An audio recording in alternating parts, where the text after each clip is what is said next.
All ideas contrary to Mao's thinking and the objects that represented them had to be destroyed. Not just Confucianism and Buddhism, but even more so foreign faiths like Christianity. Throughout the country, churches were closed, clergy unfrocked, religious symbols smashed. The statue of the Virgin Mary was replaced by a portrait of Mao. One form of worship gave way to another. It has to become a better world, and of course it didn't. It became a much worse world.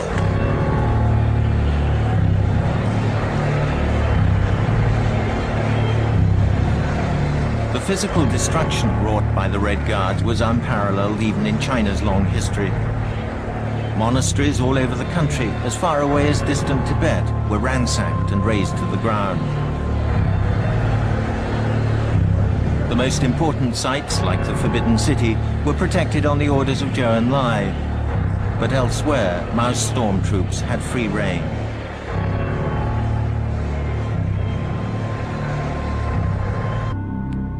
Zhou Enlai's implicit distinction between smashing bourgeois ideas and smashing bourgeois individuals was quickly forgotten. Over the next few weeks, tens of thousands of people in Beijing were harangued and severely beaten. Many hundreds died.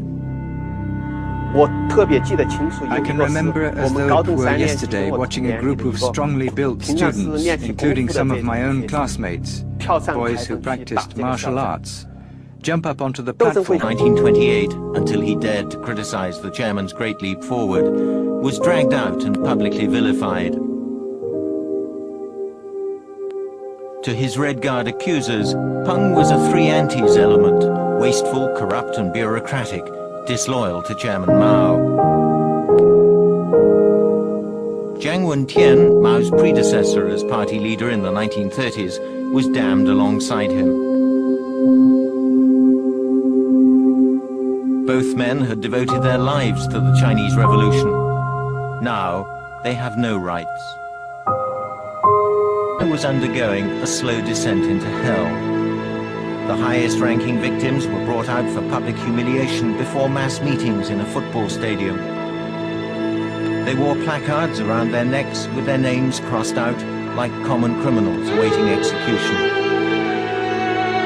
Wu Han was a playwright, one of whose works angered Mao. The chairman used it as a pretext to overthrow Wu's patron, the mayor of Beijing, Peng Jun.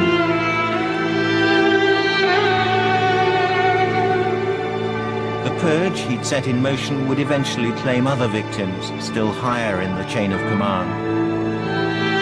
Meanwhile, Peng and his colleagues were left to twist in the wind.